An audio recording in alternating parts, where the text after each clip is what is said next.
While John Carter may be making the epic journey from Earth to Mars, the guy bringing him to life, Taylor Kitsch, is making his own journey from the small screen of Friday Night Lights to a big 3D epic battle that, while he may not have started, you can promise that he's going to end it. Hi, I'm Jake Hamilton here on the planet Mars, which looks suspiciously like southern Arizona, getting ready to talk with the stars of John Carter about what it means to find yourself on one planet and lose yourself on another. Get ready, this is Jake's Takes.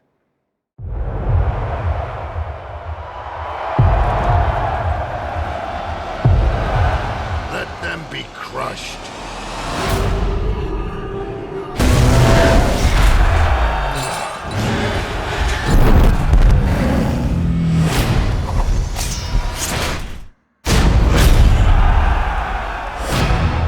You killed him with one blow. Now, I've got to say, you have mastered with this film the art of the epic speech. And Cool. I've always wanted in my life to get to deliver an epic speech. So I was wondering if I'll you tell you could... a bit about that. Okay, Can I? yeah, please. Very tough because it is very much, that was obviously a circled moment in the script that, you want to make the best of, and it is. But what was tough was, I didn't really think about it, but I was making it to clouds. So I didn't really have anybody to react off of, which is tough, There's a huge lizard behind you right now. No way. See There him? is. Can we see that? Can we see the lizard? Welcome to Mars, guys. Oh my God. Which looks suspiciously like southern Arizona. What? What? Weird. Is that cool? Can you see him? He's zooming in on it. We got the lizard. I love that the lizard is taking, the diva actor in me. He's taking the limelight away. He's very upset right now. Yeah, he's totally. Not a Just big fan an of ego this. shot. Yeah. Didn't like it. Come on. One bit. That's awesome. So, cool moment. It was. Yeah, I love it. That was so sweet when he told me to off. When I saw you, I believed that something new can come into this world. You are John Carter of Earth? Yes, ma'am. I love this idea of you meeting John Carter and being fascinated and really blown away by this person. So I was wondering, in your career, who was that person that you worked with that kind of just came out of nowhere, you didn't really know who the person was, and just really, truly blew you away? It doesn't work that, it doesn't ever work like that. Really? It's a gradual thing, I've met people through the years that, I perked up and thought, wow, they've got stuff, and then they've, become big stars or something like that. Always a pleasant Yeah, surprise. but then it goes the other way too. Like that guy's a deadbeat, and then there he is, big as life. How did that happen? I don't see it. It happens. You teach me a little bit of the language, I can walk Sure. around and maybe... I'm a little rusty. I keep on kind of choking when I believe in you. Well, if I'm going to hit on a this is girl, really what can I easy. say? Okay. Hello, okay? Okay. Georg. Georg. Georg. Georg. There we go. All right. Salom va pop. What is that? Salom va pop. Saloon Vom Pop. Don't shoot. Don't... So if Trust the me, I've been on many cop dates where I would need that.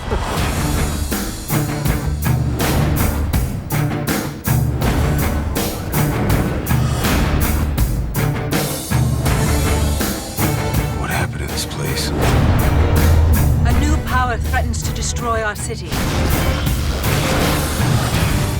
I feel like with this character, with John Carter and with Tim Riggins, we see their lives over a pretty vast period of time. Yeah. But with Tim Riggins, you had 5 seasons of a TV show, and John Carter, you have 2 hours. Yeah. So how do you ensure that you know John Carter just as well as you knew Tim Riggins at the end of the day? Prep, man. Really? That's all that matters to me, and I love it. And I really Stanton gave me such an amazing, script to work with, first and foremost. From the guy you meet in the Civil War to the guy that you meet at, you're still with at the end of the movie, how great of an arc it is as an actor, and that's very fulfilling. But I think it just comes down to prep. I worked with a lot of Civil War historians in Texas, and then I just studied the Civil War, really, reading letters from soldiers and all that, and just kind of connecting as much as I can to that. Right. So do you feel that you know John Carter just as well as you know very Riggins? Much so. Yeah. I miss Riggins. Me too. Is it okay that I say that? I'm him, so I miss him too. You're You're allowed. That don't look like a fair fight. You are ugly, but you are beautiful. You will fight for us! So first of all, I have to tell you, I'm a Houston boy. So I was gonna Holla! H-Town, and so I have a little bit of a bone to pick. Oh? Houston, Yes. Houston girl. I've never gotten a phone call. I've never gotten a letter. I've never gotten a tweet. When are we gonna hang out? I'm gonna have to get your Twitter like instantaneously because this just can't go on. That's what I'm thinking too. But you know, I had the chance to talk with Taylor, and obviously he has some incredible action sequences in the film. But you hold your own in this movie too. So I thought I was saving this question for you. Will you teach me some sort of fight? If I find myself in a fight, will you teach me like one definitive move that I can take back home to Houston?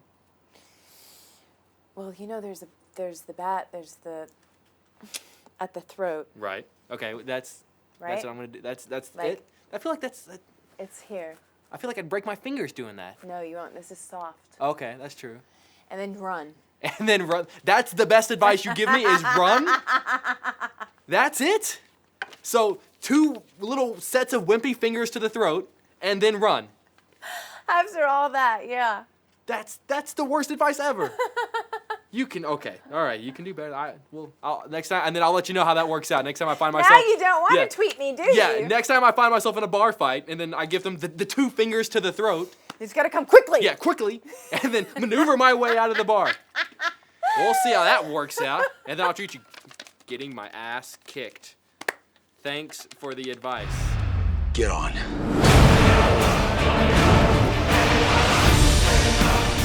We did not cause this, but this very night, we will end it! So I was just thinking about the idea of John Carter coming into this planet and having all these challenges that he has to face. So I was wondering, when you got into this business, into this crazy world, what is the biggest challenge you had to face? I think getting here, that uphill battle to get there. You know, I had a really great struggle that, in retrospect, I wouldn't change for anything. But I think it's just, you know, pitching yourself all the time, and you know, the struggle of what it was to get myself even in the room to read for it. But obviously, it's well worth it now. I would say, does that make this all the more sweeter? Absolutely, it's a very full circle moment, you know, and I think it just leads to the work ethic and being very proud of what you put into it. I was too late once. I won't be again.